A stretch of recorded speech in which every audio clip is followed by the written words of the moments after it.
बिस्मिल्लाहिर्रहमानिर्रहीम। अस्सलामु अलैकुम। मैं अंधी थी और यतीम खाने में रहती थी। सब कहते थे कि मैं बहुत खूबसूरत हूँ। जब मेरी दोस्ती वहाँ रहने वाले एक यतीम लड़के से हो गई, लेकिन अब जब से मेरी उससे दोस्ती हुई, कोई मुझसे बात तक ना करता था।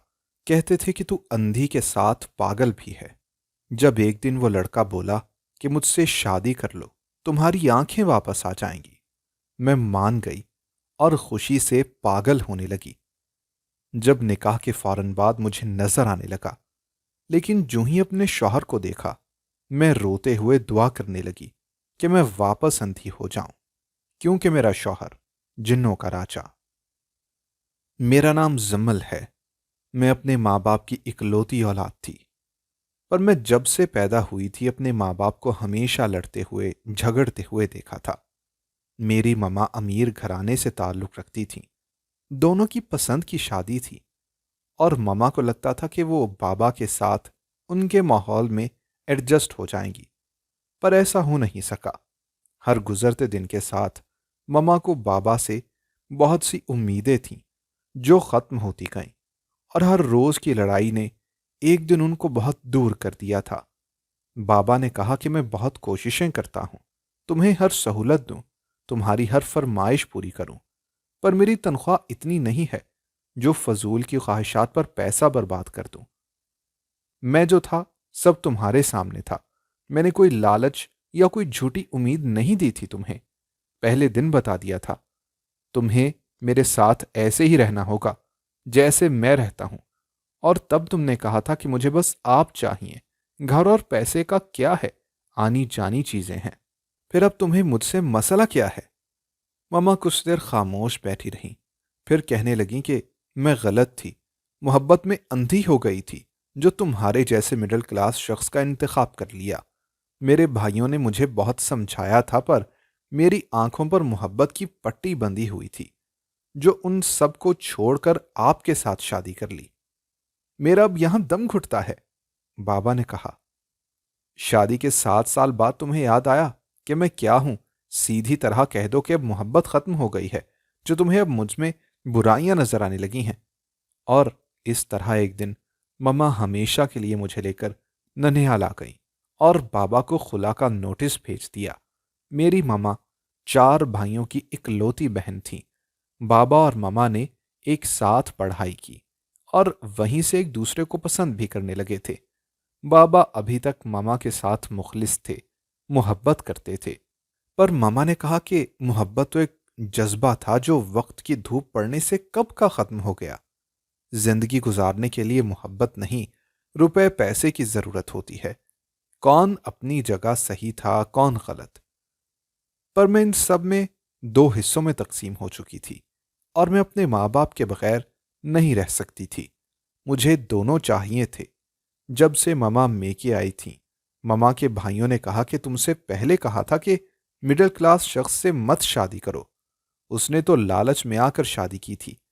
ये हम ही थे जिन्होंने तुम्हें यह कहकर रुखसत कर दिया कि अब कभी यहां मत आना, वरना तुम्हारा शौहर तुम्हारा हिस्सा मांगने आ जाता। मामा ने तब कहा कि भाई ऐसी बात नहीं, मेरा शौहर जैसा भी सही, पर वो बहुत खुददार है। और तब ममा की बड़ी भाभी ने कहा, तुम्हें मसला क्या है अपने शौहर से? क्या वो तुम्हारा ख्याल नहीं रखता, या वो औरतों में दिलचस्पी लेता है, या फिर तुम्हारी जरूरतों का ख्याल नहीं रखता? ममा कितनी देर सोचती रही। कहती, पता नहीं भाभी, मुझे कुछ समझ नहीं आ रहा। जमल के बाबा बहुत अच्छे हैं, मेरा बहुत ख्याल रखते हैं, हर तरह से मुझे खुश रखने की कोशिश करते हैं, पर मैं उस शख्स के साथ घुट घुट कर जिंदगी नहीं गुजार सकती। मैंने फैसला कर लिया है, मैं उस शख्स के साथ नहीं रह सकती। मेरा अब वहां गुजारा नहीं है। मुमानी ने कहा कि इतनी जल्दबाजी मत करो, अपने रिश्ते को वक्त दो। और रही बात तुम्हारी ख्वाहिशात की, तो अपने भाइयों से अपना हक लो। अपना कोई बुटीक खोलो या फिर अपने भाइयों के साथ उनकी कंपनी में काम करो। तुम्हारा शौहर बहुत अच्छा आदमी है। क्या करोगी पैसे को? अपना घर खराब करके कुछ नहीं मिलेगा। अच्छे शौहर नसीबों से मिलते हैं, कभी किसी को हर चीज मुकम्मल नहीं मिलती। अब मुझे देखो, मेरे पास क्या नहीं है, सब कुछ है, बस शौहर का प्यार नहीं है। तुम्हारे भाई हर माह चेक मेरे हाथ पर रख देते हैं, पर एक बीवी को अपने शौहर से वक्त चाहिए होता है, जो हमारी बातें सुने, उसकी तारीफ करे, हर दुख सुख में उसे मशवरा दे। पर ऐसा नहीं है। इसलिए मैं चाहती हूं कि तुम्हारी भाभी होने के साथ साथ मैं तुम्हारी दोस्त भी बनूं। और मेरा यही मशवरा है कि तुम ठंडे दिमाग से अपने फैसले पर गौर करो। जिंदगी जीने के लिए पैसा सब कुछ नहीं होता। मियाँ बीवी के रिश्ते में मोहब्बत, इज्जत सबसे ज्यादा अहम होती है। पर ममा ने ममानी को कोई भी जवाब नहीं दिया था। मुझे लगा कि अब ममा अब बाबा के पास वापस चली जाएंगी, पर ऐसा नहीं हुआ था। कई दिन गुजर गए, ननिहाल आए हुए। सब मुझसे बहुत प्यार करते, पर मुझे बाबा के पास जाना था। मामू कहते, यही अब तुम्हारा घर है। पर मुझे अपने बाबा बहुत याद आते। वो मुझे हर रोज मिलने आते, पर ममा उनसे मुलाकात न करने देती थी। और फिर एक दिन ममा ने बाबा से कहा, अगर तुम चाहते हो कि मैं तुम्हारे साथ वापस चलूं तो मेरी एक शर्त है। वो ये कि तुम मेरे भाई के साथ उनके ऑफिस में काम करो।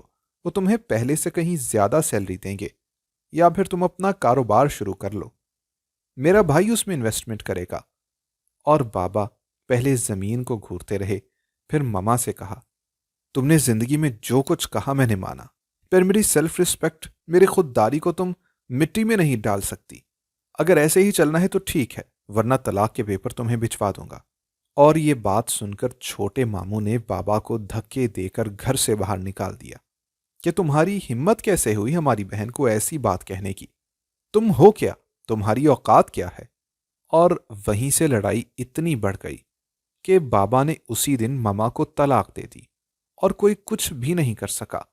बाबा ने कहा कि मैं अपनी बेटी को लेकर ही जाऊंगा यहां से। ममा ने कहा कि वो किसी सूरत अपनी बेटी नहीं देंगी। ममा मेरा हाथ नहीं छोड़ रही थी, पर इतनी उम्र से ये बात अब मुझे समझ आ चुकी थी कि कसूर सिर्फ ममा का है। और इस बात का उन्होंने एतराफ तब किया जब बहुत देर हो चुकी थी। तब सिवाय निदामत के उनके हाथ कुछ भी नहीं आया था। मुमानी के इतना समझाने के बावजूद भी ममा सही फैसला न ले सकी थी। काश ममा घर चली आती, तब बैठकर बाबा से बात करती। पर ममा के भाई ने अपनी अना में एक बेटी को उनके माँ बाप से हमेशा के लिए दूर कर दिया। और फिर मैं कुछ दिन बाबा और कुछ दिन ममा के पास रहने लगी। बाबा कहते कि जमल कोर्ट का यही फैसला है। अगर मैंने तुम्हें हमेशा के लिए यहां रखना चाहा तो तुम्हारे मामू मुझे पुलिस के हवाले कर देंगे, क्योंकि वो असरो रसूख वाले आदमी हैं। और तुम्हारा बाबा एक मिडिल क्लास फैमिली से है, जिसके लिए उसकी इज्जत बहुत अहम है। पैसे वाले लोग सब कुछ भूल जाते हैं, पर हमारे जैसे लोग जब इज्जत पर बात आती है तो शर्म के मारे मर जाते हैं। मुझे तब तलाक का मतलब नहीं पता था। और जब ममा की दूसरी शादी हुई तो उनको लगा कि मेरा सौतेला बाप मुझे सगे बाप से बढ़कर प्यार देगा। पर ऐसा नहीं हुआ था। वो ममा की मौजूदगी में मुझसे प्यार जताता, और जब ममा मंजर से गायब होती तो मुझे थप्पड़ मार देता या गुजरते वक्त धक्का दे देता। मैं अब इतना जान चुकी थी कि इस शख्स का दिल बहुत छोटा है, और इसने दौलत के लालच में ही ममा से शादी की थी। वो मामू के ऑफिस में अच्छी पोस्ट पर था, और ममा की रजामंदी से ही ये रिश्ता हुआ था। मेरी जिंदगी 4 साल से एक खेल बनी हुई थी। मैं बहुत चुप रहने लगी थी। एक ब्रोकन चाइल्ड बच्चा अपनी जिंदगी के हर मामले में पीछे ही रह जाता है। और जब मैं ममा को बताया तो वो कहती कि बेटा ऐसा नहीं कहते, वो तुम्हारे बाबा हैं। और मैं उनसे लड़ती कि वो कभी मेरा बाप नहीं हो सकता। और एक दिन ममा के दूसरे शौहर ने कहा, तुम्हारी बेटी यहां रहना नहीं चाहती, इसलिए ऐसे मुझ पर झूठे इल्जाम लगाती है। तुम इसे इसके बाप के पास भेज दो। पर ममा ने कहा कि हरगिज नहीं, मैं बहुत जिद करती। बाबा मुझे लेने भी आते, पर अब ममा ना वहां जाने देती और ना मुझे बाबा से मिलने देती। जब एक दिन मेरा दूसरा बाप किसी औरत से फोन पर बात कर रहा था, कह रहा था कि मैं इस औरत के चोंचले उठा उठा कर थक गया हूं। मुझे अपने होने वाले बच्चे की फिक्र ना होती तो कब का इसे ठिकाने लगा चुका होता। और अचानक उसने मेरी तरफ देखा था, और वो शख्स भागता हुआ मेरे पास आया और मुझे गर्दन से पकड़ लिया। कहने लगा, अगर अपनी मां को जाकर सब बताया तो मैं तुम्हें और तुम्हारी मां को मार डालूंगा। और तभी ममा आ गई। तो अचानक से उसका लहजा तब्दील हो गया। वो कहने लगा, जमल पता नहीं क्यों मुझसे इतना डरती रहती है। मैं तो कहता हूं इसे किसी साइकेट्रिस्ट को दिखाओ। ऐसे बच्चे अक्सर जहनी दबाव का शिकार हो जाते हैं। और ममा मुस्कुराते हुए कहने लगी, मेरी बेटी को ऐसा कोई मसला नहीं हो सकता, बस वक्त लगेगा इसे ये सब कुछ कबूल करने में। और उस दिन मुझे तेज बुखार था। स्कूल से मेरी प्रोग्रेस रिपोर्ट भी अच्छी नहीं आई थी। ममा ने कहा, तुम क्या चाहती हो, किस चीज की कमी है तुम्हारे पास? और मैं कांपने लगी थी। मुझे बाबा के पास जाना था। और फिर एक दिन स्कूल जाकर बाबा को फोन कर दिया और वो स्कूल से छुट्टी होने से पहले मुझे ले गए। और दोबारा कभी मैं अपनी मां के पास नहीं गई थी। मैंने सब कुछ बाबा को बताया। बाबा को बहुत गुस्सा आया और उस शख्स को मेरे सामने बाबा ने थप्पड़ मारा था। बाबा ने कहा, तुमने क्या समझ रखा है? जमल का बाप अभी जिंदा है और इसकी मां को बता देना अब मेरी बेटी उसके घर में कभी भी नहीं रह सकती, क्योंकि वो अब दूसरी शादी कर चुकी है। जिसने जो करना है कर ले। और वहां ऑफिस में बाबा मेरा बहुत ख्याल रखते। जो बात होती मैं बाबा को बताती। मेरे बाबा ही मेरे लिए हीरो थे, जिन्होंने मेरा एतबार किया था। और ममा से कहती रही पर उन्होंने यकीन नहीं किया था। मुझे ममा डांटती थी कि मैं गलत हूं और बाबा ने फौरन मेरी बात पर यकीन किया था। बाबा ने कहा कि उनकी बेटी कभी झूठ नहीं बोल सकती। मुझे अपने बाबा पर फख्र था। मैं बाबा के साथ बहुत खुश थी। ममा कई बार आईं मुझे लेने के लिए, पर मैंने खुद साफ मना कर दिया। ममा ने कहा कि तुम्हारा बाप तुम्हें कुछ नहीं दे सकता।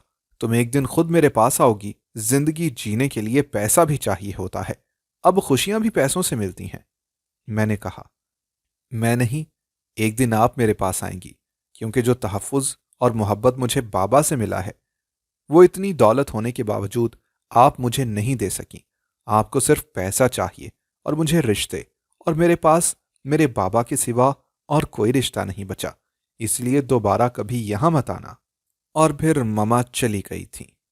बाबा ने कहा, जमल मेरा और तुम्हारी माँ का जो भी रिश्ता था, पर वो तुम्हारी माँ है। तुम जब चाहो उससे मिल सकती हो। पर मैंने साफ इनकार कर दिया था। और फिर बाबा ने भी दूसरी शादी कर ली, मेरी मर्जी से और मेरी ही जिद पर। मेरी दूसरी मामा मेरी टीचर थीं। वो हमारे स्कूल में पढ़ाती थीं, पर उनकी कभी शादी नहीं हो सकी थी, क्योंकि उन पर अपने घर वालों की जिम्मेदारी थी। उनको निभाते निभाते वो खुद को भूल चुकी थीं। और मेरे बाबा ने कहा कि वो दूसरी शादी नहीं कर सकते। उन्हें अपनी बेटी के अलावा अब कोई और रिश्ता नहीं चाहिए था। पर मैंने जिद की और आखिरकार बाबा मान गए और बाबा की शादी हो गई। मैं अब बहुत खुश थी। मेरी दूसरी मामा मेरी सगी माँ से भी ज्यादा मेरा ख्याल रखती, मुझे समझाती। मेरी क्लास फेलोज कहती थी कि दूसरी माएँ कहाँ अच्छी होती हैं, तुम झूठ बोलती हो। और मैं उनसे कहती कि ऐसा नहीं होता। जरूरी नहीं कि एक की माँ अगर अच्छी ना निकले तो सभी ही ऐसी होंगी। और मेरी दूसरी मामा वाकई बहुत अच्छी थी। कभी उनको देखकर कोई ये नहीं कह सकता था कि वो मेरी सौतेली माँ है। और मुझे लगता था कि अल्लाह ने मेरी सुन ली है, जो मेरी फैमिली मुकम्मल हो गई है। बाबा भी अब खुश रहने लगे थे। और जिस दिन पता चला कि मेरा बहन भाई भी इस दुनिया में आने वाला है, उस दिन मुझे बहुत खुशी हुई थी। और मैं बाबा से कहती, बाबा क्या आप मुझे भूल तो नहीं जाएंगे? बाबा ने कहा, ऐसा आखिर कैसे हो सकता है कि मैं अपनी जान से प्यारी बेटी को भूल जाऊं? क्या आज तक कभी तुम्हें खुद से दूर किया है? और मैं बाबा के सीने से लगी बेआवाज रोती, क्योंकि स्कूल में मेरी सगी माँ मुझसे कहकर गई थी कि तुम्हारी दूसरी माँ सिर्फ चापलूसी करती है।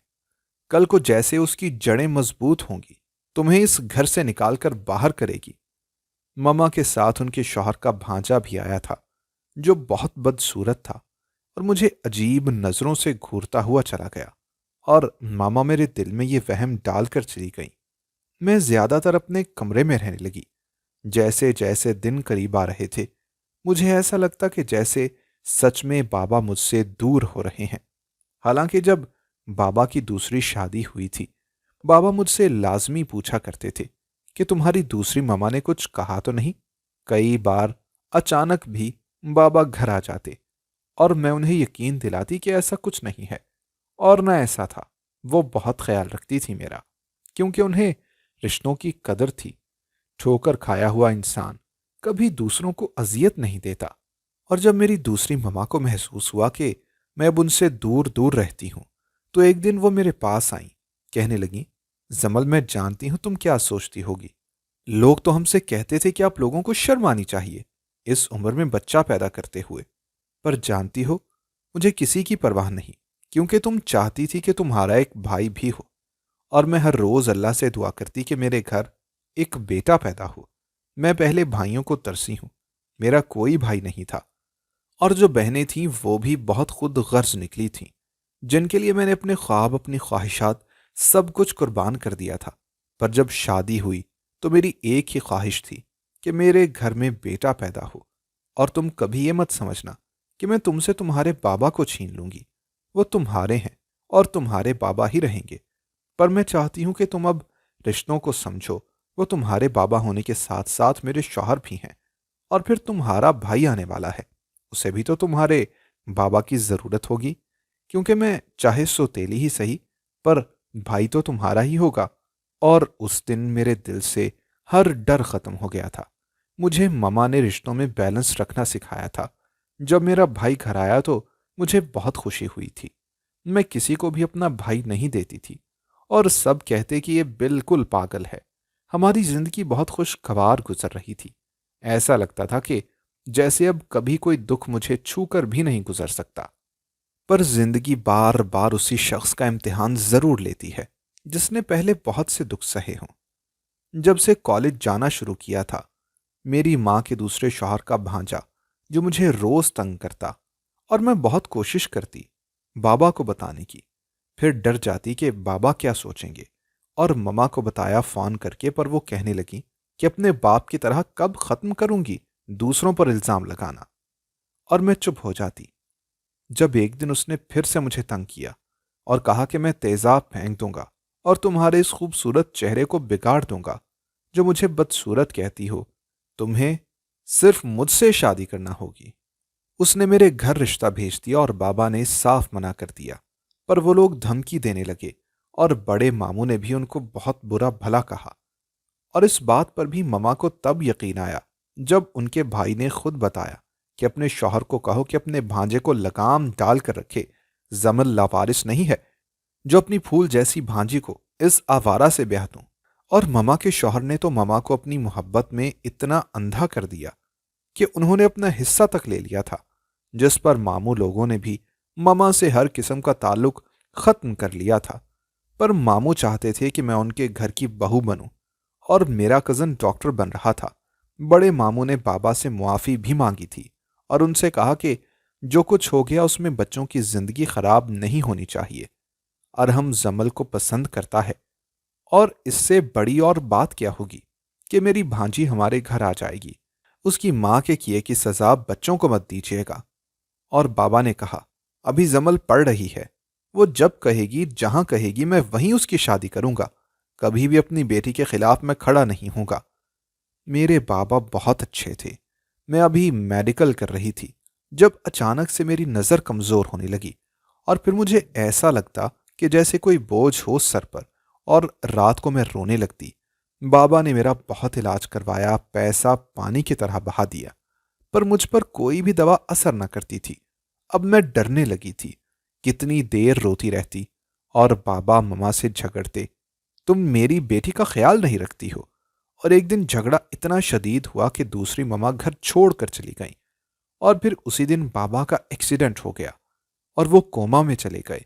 ये सदमा इतना बड़ा था कि मैं बेहोश हो गई, और जब होश आया तो मेरी दुनिया में अंधेरा आ चुका था। मैं बिल्कुल अंधी हो चुकी थी। मेरे लिए ये सब कुछ बर्दाश्त करना बहुत मुश्किल था। मैं चीखती चिल्लाती जब एक दिन अस्पताल वालों ने मुझे एक यतीम खाने भेज दिया, क्योंकि कोई भी मुझे देखने या लेने के लिए आया नहीं था। मेरी सगी माँ, वो हमेशा के लिए बाबा से मुआफ़ी मांगकर कब की ये मुल्क छोड़ कर जा चुकी थी, क्योंकि उनके शौहर ने उनको धोखा दिया था और मामा ने उन पर केस कर दिया था। और मामा रोती रहती थी, कहती कि उनसे बहुत बड़ी भूल हो चुकी है, जो तुम्हारे बाबा को छोड़ दिया। मुझे अकल नहीं थी, पर अब क्या फायदा था। और मेरे बड़े मामू का इंतकाल हो चुका था, और अरहम, वो भी बाहर अपनी पढ़ाई मुकम्मल कर रहा था। और बाकी मामू, उन्होंने तो पहले भी कभी नहीं पूछा था, बस बड़े मामू पूछ लेते थे। अब वो भी इस दुनिया में न रहे थे। और मेरी दूसरी ममा और मेरा छोटा भाई ना जाने कहाँ थे। वक्त गुजरता गया और मैंने सब कुछ कबूल कर लिया। पर मुझे ऐसा लगता कि जैसे कोई है जो मेरे इर्द गिर्द है। कभी सोते में, कभी मुझे ऐसा लगता कि जैसे किसी ने मुझे छुआ हो, और मैं डर जाती। मैं बहुत बेबस हो चुकी थी, बहुत रोती, अल्लाह से दुआएं मांगती, और जब नमाज के लिए खड़ी होती तो अचानक से मैं गिर जाती थी। कई बार खुदकुशी की कोशिश की, और फिर सोचती कि काश मेरे बाबा को होश आ जाए, वो मेरा इलाज करवा ले। हो सकता है कि मैं दोबारा से सब देख सकूं। सब मुझे छोड़ गए थे। ये दुख मुझे अंदर ही अंदर खाए जा रहा था। मैं अंधी थी और यतीम खाने में रहती थी। सब कहते थे कि मैं बहुत खूबसूरत हूं। जब मेरी दोस्ती वहां रहते एक यतीम लड़के से हो गई, और एक दिन उसने बताया कि तुम्हारे बाबा की मौत हो चुकी है और तुम्हारी दूसरी माँ ये शहर छोड़ कर जा चुकी है, मुझे बहुत दुख हुआ। उन्हें मुझसे कितनी मोहब्बत थी। वो तो कहती थी कि वो मेरी दोस्त भी हैं, और अब बाबा के जाने के बाद वो मुझे छोड़ गई। और फिर वही लड़का मुझे बोला कि मुझसे शादी कर लो, तुम्हारी आंखें वापस आ जाएंगी। मैं मान गई, क्योंकि मेरे पास तो अब कुछ था भी नहीं। पर दिल को किसी सूरत भी चैन नहीं आता था। और जब निकाह हुआ तो फौरन बाद मुझे नजर आने लगा था। मैं बहुत खुश थी। ये वाहिद खुशी थी जो पिछले 2 साल में मुझे मिली थी। लेकिन जूं ही अपने शौहर को देखा, मैं रोते हुए दुआ करने लगी कि मैं वापस अंधी हो जाऊं, क्योंकि मेरी शादी तो उसी बदसूरत भांजे से हुई थी। और वो मुझे देखकर हंसने लगा था, कहता, अब तुम्हारी अकड़ और गरूर टूट चुका होगा। क्या कहता था तुम्हारा बाप? अपनी परियों जैसी बेटी को मैं मरकर भी तुम्हारे जैसे इंसान के हवाले ना करूं। तो अब देखो, तुमने खुद मुझसे शादी की। और मैं रोने लगी थी, उसको जलील करने लगी थी। तभी उस लड़के की मां आगे बढ़ी और कहने लगी, लड़की, अब यहां हमारी मर्जी से रहोगी। बहुत पापड़ बेलने पड़ेंगे तुम्हें। बहुत हिसाब किताब बाकी है तुम्हारे ननियाल की तरफ से। और वो मुझे मारती हुई कमरे से चली गई। मेरी शादी को 2 माह बीत चुके थे, और मेरे ससुराल वाले मुझे रोज मारते, जलील करते। और फिर एक दिन मैंने अपने शौहर की बातें सुन ली। वो अपनी माँ से कह रहा था कि जल्दी से ठिकाना बदलना पड़ेगा, इसका बाप इसको ढूंढता फिर रहा है। और इसका आशिक, वो तो पुलिस में FIR भी कटवा चुका है। सारा खेल उस बंगाली जादूगर ने खराब कर दिया था। अगर आप मजीद 2 लाख उसके मुंह पर मार देती, कम अज कम वो अपना अमल तो ना खत्म करता। उसने अचानक अपना जादू खत्म कर दिया, जबकि हमने पूरे 5 साल की बात की थी। क्या जरूरत थी इसे अपना राज बताने की? और मेरी सास ने कहा, इसकी मां सारा कुछ इसके नाम कर गई है। तुम्हारे मामू को भी कुछ नहीं मिला, और केस जमल की मां जीत चुकी है।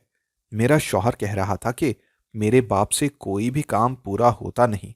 अगर साइन किए गए कागजात को गुस्से में फाड़ता ना, तो इस जम्मल से दोबारा साइन न करवाने पड़ते। मैंने कितनी मेहनत की, कैसे इसके माँ बाप के दरमियान जादू के जरिए दूरियां पैदा करवाईं, और फिर जमल के इसकी आंखों पर जादू करवाया, अपनी तौहीन का बदला लेने के लिए। मुझे बदसूरत बोलती थी। अब इसी बदसूरत को सारी उम्र बर्दाश्त करना पड़ेगा। चाहे कुछ भी हो जाए, मैं किसी सूरत भी इसे छोड़ूंगा नहीं। बहुत पैसा लगा है इस पर मेरा। इस पर एक एक पाई वसूल करूंगा। और मैं रोते हुए अपने कमरे में आ गई थी। पर खुशी भी थी कि मेरे बाबा जिंदा थे और मुझे तलाश कर रहे थे। और मुझे पूरा यकीन था कि वो मुझे ढूंढ निकालेंगे। दिन महीनों में बदलते गए। जब मेरा सौतेला बाप गिरफ्तार हुआ, और फिर ये लोग भी पकड़े गए, और तब इन लोगों ने अपना गुनाह कबूल कर लिया। ये मेरे घर पर जादू करते रहे। मेरे माँ बाप कितने खुश थे, और मेरी आंखें इन लोगों की वजह से ही मैंने एक एक पल अजियत में सहा था। पर अब सब कुछ ठीक हो गया था। बाबा ने मुझे तलाश कर लिया था, और फिर इस धोखेबाज शख्स से बाबा ने तलाक दिलवाई थी। मेरी ममा और भाई घर आ चुके थे। तकलीफें और आजमाइशें जरूर आई थीं, पर वक्त गुजर जाता है, और वक्त हर दुख का मरहम बन जाया करता है। मेरी ममा कहती हैं कि वो इस सब की जिम्मेदार थीं। ना वो अपना घर छोड़ती, ना ये सब कुछ होता। पर मुझे लगता है कि शायद ये सब मेरे नसीब में था और ऐसे ही लिखा गया था। हमारे दुश्मन जो मर्जी कर लें, किसी को जितना मर्जी नुकसान पहुंचा लें, इंसान के चाहने से कुछ भी नहीं होता जब तक मेरा रब ना चाहे। इसलिए हमेशा अपने रब पर यकीन रखना चाहिए। मेरे साथ जो कुछ हुआ था उसने बहुत बड़ा सबक दिया था। हमें सब छोड़कर चले जाते हैं, पर हमारा रब हमें कभी अकेला नहीं छोड़ता। हमारी वीडियो अगर आपको पसंद आई है तो ज़रूर लाइक कीजिए, अपनी राय देना चाहें तो कमेंट्स कीजिए, अच्छी लगे तो शेयर कीजिए। इसके साथ साथ अगर आपने हमारा चैनल सब्सक्राइब नहीं किया तो ज़रूर कीजिए और बेल आइकन पर लाजमी क्लिक कीजिए ताकि हमारी हर आने वाली वीडियो आप तक बर वक्त पहुंच सके।